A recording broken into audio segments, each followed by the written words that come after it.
Good day, IT1700, Almacen Belenda.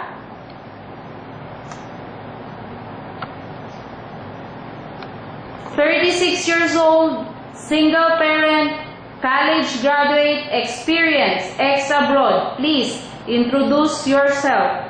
I'm Melinda Fernandez Almacen, 36 years old, single parent. I have 2 kids. My eldest daughter is 10 years old. The youngest 8 years old.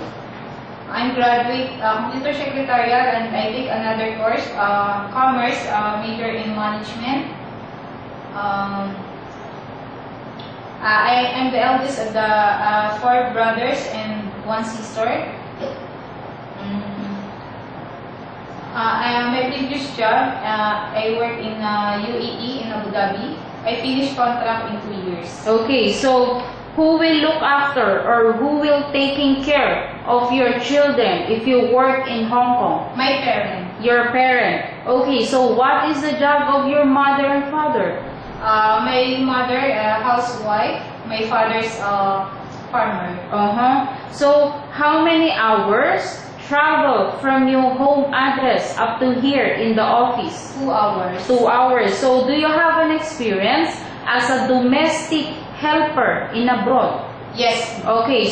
So how many years? 2 years. 2 years. So what did you do inside the house, or what is your daily routine inside the house? I'm cleaning the house, iron, washing the clothes. Sometimes I'm cooking. And take care of baby. Take care of the baby. Okay. So how about here in the Philippines? Do you have an experience? No, ma'am. No. So do you know how to cook? Yes, ma'am. Okay. So what food do you usually cook? Only Filipino food. So like what? Adobo, sinigang, sauteed veggie. So do you have an idea how to cook Chinese food? It's a little only, ma'am. A little. But are you willing to learn more how to cook Chinese food? Yes, ma'am. Okay. So do you think can you follow a Chinese recipe book? Yes, ma'am. But English translation. So do you have an experience how to taking care of a newborn baby?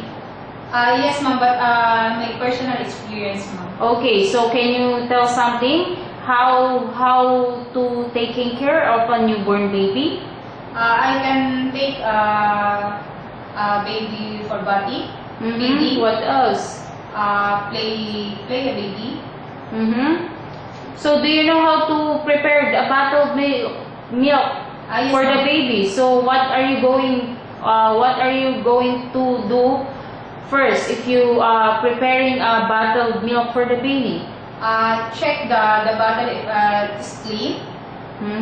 Then put water, but make sure not hot or cold. Then milk. Example 1:1 like that. So what are you going to do after you feed the baby? Give a birth. So what will you do if the baby has a fever?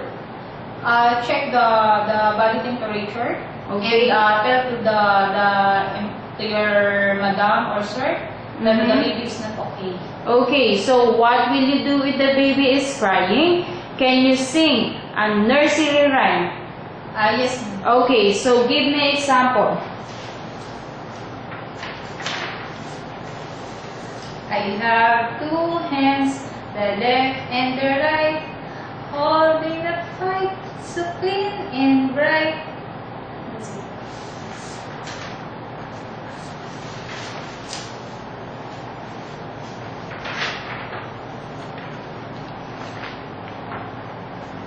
Okay, so why do you want to work in Hong Kong? To earn money, ma'am, and for the future of my kids. Okay, so do you think can you feel homesick? No, ma'am.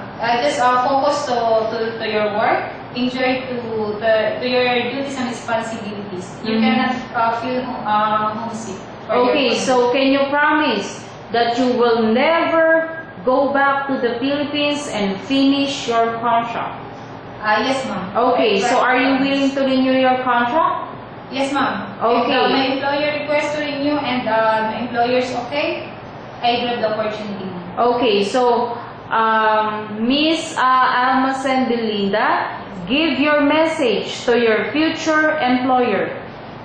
Sir, ma'am, please hire me. I'm Belinda Fernandez Almacen. I'm hardworking, flexible, and I'm willing to learn, especially for Turkey. And I promise you that I finish my contract in 2 years. That's it. And you can trust me for regarding for your baby, for the house. Okay, so that's it. Yes, ma'am. Okay, so thank you, Miss IT 16700.